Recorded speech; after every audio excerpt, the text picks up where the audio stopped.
کہ تمام آیتوں کی سردار ہے۔ قرآن مجید کی 6666 کم و بیش آیات میں سے یہ سب کی سردار ہے، اور ایک حدیث پاک میں اس کو افضل الآیات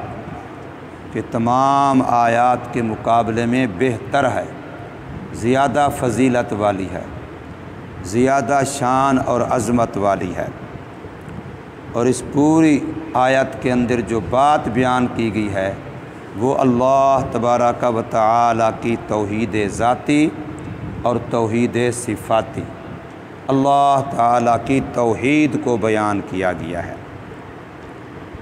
اور قرآن مجید کے اندر جہاں کہیں بھی جن آیات میں بھی توحید باری تعالیٰ کو بیان کیا گیا ہے وہ آیات، وہ جگہیں بڑی فضیلت والی ہیں،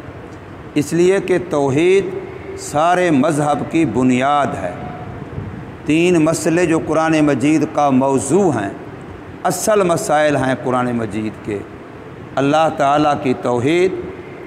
محمد صلی اللہ علیہ وسلم کی رسالت اور مسئلہ آخرت۔ یہ 3 مسئلے، ان کو اصول دین کہا جاتا ہے، اور یہ قرآن مجید کا اصل موضوع یہی ہے۔ کوئی ایک صورت بھی قرآن مجید کی، کوئی ایک صفحہ قرآن مجید کا ان مسئلوں کے بیان سے خالی نہیں ہے۔ ہر صورت میں یہ مسئلے بیان ہوئے ہیں، ہر صفحے پر یہ مسئلے بیان ہوئے ہیں۔ اس لیے توحید چونکہ اساس الاساس ہے، بنیادوں کی بھی بنیاد ہے۔ اگر عقیدہ توحید ذاتی یا توحید صفاتی کے لحاظ سے مضبوط نہیں ہے، کھرا نہیں ہے، خالص نہیں ہے،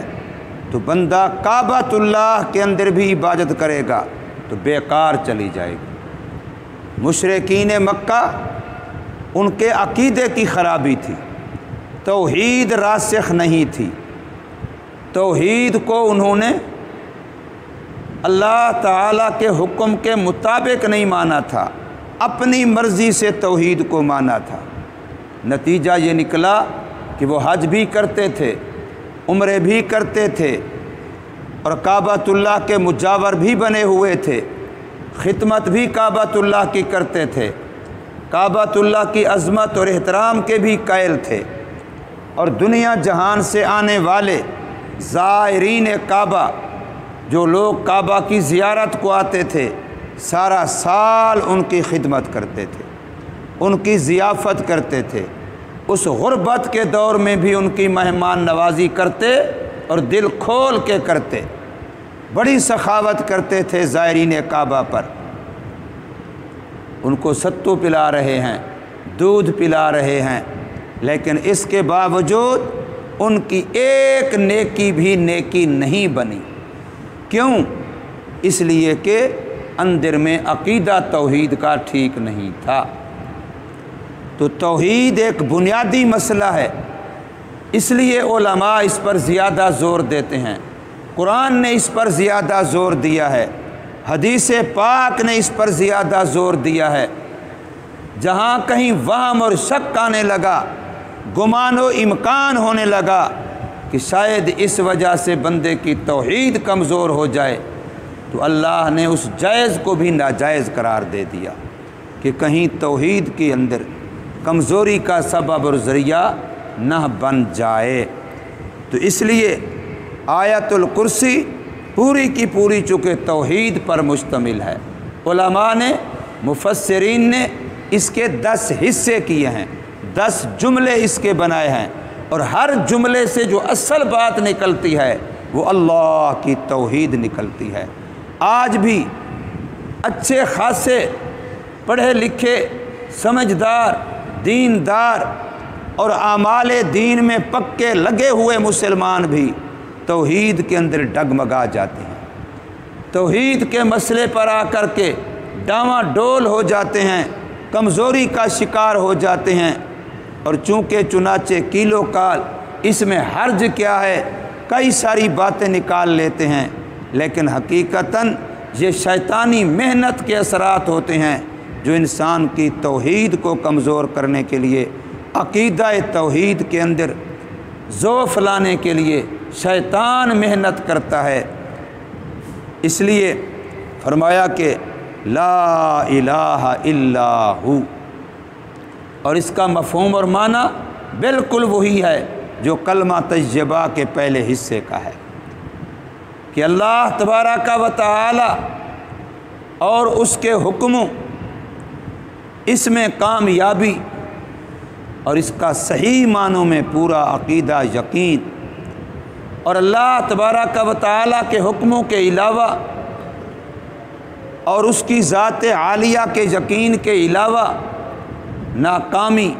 اور ہر لحاظ سے خسارہ، اس کا عقیدہ ایمان یقین جتنا پختہ ہوگا، یاد رکھیے اتنا انسان کے نیک اعمال کا وزن بڑھتا جائے گا، اور جتنا عقیدہ توحید والا کمزور ہوگا، اول تو نیکی کر نہیں سکے گا، اگر کرے گا تو بے جان ہوگی، بے وزن ہوگی، نیکی کے اندر وزن نہیں ہوگا، قیامت والے دن پچھتائے گا، میں نے صدقے تو بڑے کیے تھے، ثواب کہاں ہے؟ میں نے حج عمرے بڑے کیے تھے، ان کا ثواب کہاں ہے؟ میں نے دنیا میں نمازیں روزے بڑے کیے تھے، ان کا ثواب کہاں ہے؟ تو وہاں اس کو ان کا ثواب نہیں ملے گا، اس لیے کہ اس کا عقیدہ کمزور تھا۔ عقیدے کا کمزور ہونا یہ سارے اعمال کو ضائع کر دیتا ہے، سارے اعمال کو بیکار کر دیتا ہے۔ اس لیے اللہ تبارک و تعالی نے الحی القیوم، وہ زندہ ہے اور صرف خود زندہ نہیں، ساری مخلوق کو تھامنے والا ہے، سب کو باقی رکھنے والا ہے، جو بھی قائم ہیں اسی کے قائم رکھنے سے قائم ہیں، دن رات کا نظام قائم ہے، اللہ کے قائم رکھنے سے قائم ہے، سورج اور چاند کا نظام چل رہا ہے، اس اللہ کے باقی اور قائم رکھنے سے چل رہا ہے، سردی گرمی کا نظام ہے، موت و حیات کا نظام ہے، عزت اور ذلت کا نظام ہے، امیری اور غریبی کا نظام ہے، بیماری اور تندرستی کا نظام ہے۔ یہ سارے نظام دنیا کے اندر جو ہمیں نظر آ رہے ہیں یا اتنے جو ہمیں نظر نہیں آ رہے، بے شمار نظام چل رہے ہیں، وہ سب اللہ تبارک و تعالی کے صفت قیوم کا حصہ ہیں، اللہ تبارک و تعالی کی صفت قیوم کا حصہ ہیں۔ حضور نبی کریم صلی اللہ علیہ وسلم کو صحابہ کرام نے تنہائی کے اندر روتے ہوئے یہ ذکر کرتے ہوئے دیکھا کہ آپ بار بار فرما رہے تھے القیوم القیوم، اس نام کا بار بار ورد اور ذکر کر رہے تھے، کثرت کر رہے تھے اور رو رہے تھے۔ تو اس لیے علماء نے اس کو اسم اعظم میں شمار کیا ہے، الحی القیوم کو اسم اعظم میں شمار کیا ہے، اور بہت ساری خانقاہوں کے اندر صوفیاء کرام کے معمولات میں یہ شامل ہے کہ وہ مریدین کو اس کا ذکر کثرت سے کراتے ہیں۔ یہاں فیصل آباد میں ہمارے صوفی برکت علی صاحب رحمۃ اللہ تعالی علیہ، ان کا ورد، ان کا ذکر خانقاہ میں آج بھی یہی چلتا ہے۔ سمندری روڈ دارالاحسان میں آج بھی جو کثرت سے ذکر چلتا ہے وہ یہی چلتا ہے، الحی القیوم الحی القیوم۔ گویا یہ اسم اعظم ہے، اس کے ورد کرنے سے انسان کا اللہ تبارک و تعالی سے تعلق مضبوط ہوتا ہے، اور جب وہ ساری کائنات کو تھامنے والا ہے تو بظاہر عقل یہ کہتی ہے کہ ہم تھوڑا سا چھوٹا سا کام کرتے ہیں، ایک گھر کا نظام سنبھالتے ہیں، ایک فیکٹری کا نظام سنبھالتے ہیں، ایک کارخانے ایک ادارے کا نظام سنبھالتے ہیں تو جلدی تھک جاتے ہیں۔ تو اللہ تبارک و تعالی جو ساری کائنات کے سارے نظاموں کو تھامنے والا، چلانے والا، باقی رکھنے والا ہے، شاید وہ بھی تھک جاتا ہوگا، اس کو بھی آرام کی ضرورت پڑتی ہوگی، اس کو بھی نیند کی ضرورت پڑتی ہوگی۔ تو فرمایا نہیں، اللہ تبارک و تعالی کی ذات لا تأخذہ سنۃ ولا نوم، اسے نیند بھی نہیں آتی، نیند تو دور کی بات ہے، اسے اونگ بھی نہیں آتی، وہ ہمیشہ حج بھی ہے، ہمیشہ قیوم بھی ہے، اور ہمیشہ بیدار و جاگنے والی ذات، اور ہمارے حواس سے وراء الورا بھی ہے۔ ہمارا کوئی حادثہ اللہ کا ادراک نہیں کر سکتا۔ وَهُوَ اللطیف لا یدرکہ الابصار، اس کو آنکھیں بھی نہیں دیکھ سکتی، کوئی ہمارا حادثہ اس کا درک اور ادراک نہیں کر سکتا۔ اور وہ ذات لہو ما فی السماوات و ما فی الارض، ساری زمینوں کی چیزیں اسی کی ملکیت میں، ساری آسمانوں کی چیزیں اسی کی ملکیت میں۔ من ذا الذی یشفع عندہ الا باذنہ، کون ہے جو اللہ کے سامنے دم مار سکے، اللہ کے سامنے اپنی مرضی کر سکے، اللہ کے سامنے اپنا کوئی اختیار رکھتا ہو؟ کون ہے ایسا من؟ کون ہے جو کسی کی سفارش کر سکے اس اللہ کے سامنے؟ ہاں، مگر اس کی اجازت سے۔ ہمارے نبی محمد صلی اللہ علیہ وسلم قیامت والے دن سفارش کریں گے، لیکن سفارش کی اجازت لینے کے لیے 7 دن کے برابر لمبا سجدہ کریں گے، اور اس سجدے میں اتنا روئیں گے کہ آپ کی آنسوں سے زمین تر ہو جائے گی۔ اور فرمایا اس سجدے کی حالت میں اللہ تبارک و تعالی مجھے اپنی حمد کے ایسے کلمات القاء فرمائیں گے کہ ان کلمات کے ساتھ اس سے پہلے کسی نے بھی اللہ کی حمد و ثنا نہیں کی ہوگی۔ ایسے کلمات اللہ تبارک و تعالی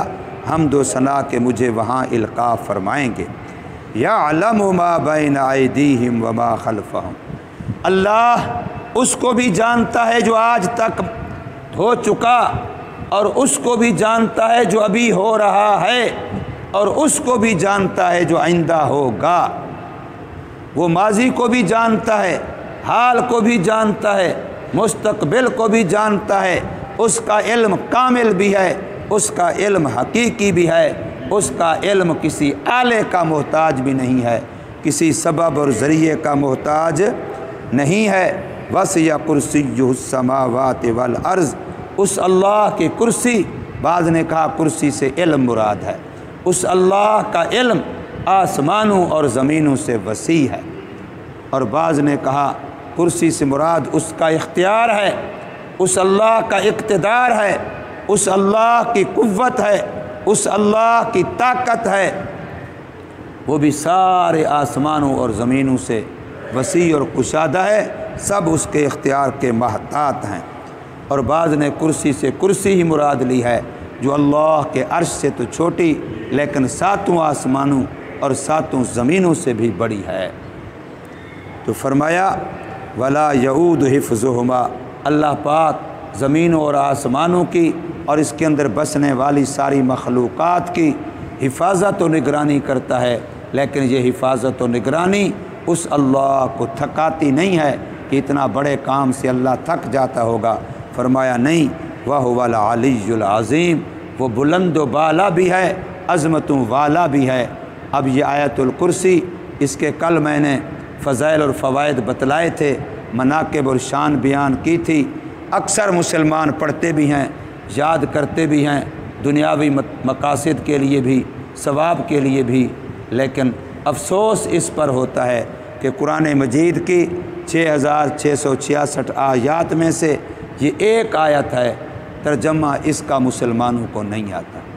معنی مطلب مفہوم مسلمانوں کو اس کا نہیں آتا۔ اگلے دن میں نے وہاں اپنے گاؤں میں درس دیا تو میں نے یہی عرض کیا، 1 منٹ بھی مسلمان اگر دن میں دیتا اللہ کے قرآن کو، 1 منٹ مسلمان اگر اللہ کے قرآن کو دیتا تو 2-4 آیتیں تو کم از کم زندگی میں سیکھ کے مرتا۔ کیا جواب دے گا اللہ تعالیٰ کو؟ تو نے مجھے زندگی بھی دی تھی، سالوں سال دی تھی، دیکھنے کی قوت بھی دی تھی، سننے کی بھی دی تھی، بولنے کی بھی دی تھی، سمجھنے کی بھی دی تھی، لیکن میں نے ساری دنیا کی ساری باتوں کو سمجھا، پر قرآن کی ایک آیت بھی میں نے نہیں سمجھی۔ تو یہ بندہ خدا کو کیا جواب دے گا؟ اللہ کے سامنے اس کا کیا عذر ہوگا؟ کتنا بڑی ناکامی ہے، نامرادی ہے، قرآن سے بے توجہی ہے، اللہ سے بے غوری ہے۔ اگر اللہ سے محبت ہوتی تو اللہ کے کلام کو سمجھتا، کسی دوست سے محبت ہو موبائل کو چیک کرتا ہے اس کا میسج تو نہیں آیا، اگر میسج آتا ہے تو اپنا کام چھوڑ کے پہلے اس کے میسج کو سنتا ہے۔ افسوس ہے کہ اس فانی دوست کے برابر بھی خدا کو حیثیت نہیں دی، اگر اس کے ساتھ بھی اتنا تعلق ہوتا کم از کم تو اللہ کے میسج کو بھی پڑھتا سنتا کہ قرآن کے اندر اللہ نے کیا میسج سنایا۔ پڑھتا سنتا تو دور کی بات ہے، کوئی سنانے والا سنائے بھی تو اس کو ضرورت نہیں ہے، یہ پھر بھی بوجھ سمجھتا ہے کہ جان چھوڑتے نہیں ہیں یہ سنانے والے، یہ بھی نہ سناتے تو بہت میں آرام میں رہتا، بڑی راحت میں رہتا۔ اللہ ہمیں سمجھ نصیب فرمائے۔ آج قبر سے باہر بیٹھے ہیں، سمجھ لیں گے تو فائدہ ہوگا، ورنہ کل قیامت میں فرشتے جو اللہ نے مقرر کیے ہیں، قرآن کہہ رہا ہے غلاظ شداد، بڑے سخت ہیں، بڑے جوان مرد ہیں، انہوں نے جب پٹائی شروع کرنی ہے تو تمہاری چیخ و پکار بھی نہیں سننی، انہوں نے کہہ دینا ہے کہ ہم اندھے بھی ہیں، ہم گونگے بھی ہیں، ہم تمہیں نہ دیکھتے ہیں نہ تمہاری فریاد سنتے ہیں، ہمیں حکم یہی ہے کہ لوہے کے گرزوں سے ایسوں کو مارتے چلے جائیں جن کا تعلق قرآن کے ساتھ نہیں ہے۔ اللہ ہمیں سمجھ نصیب فرمائے، عمل کی توفیق دے۔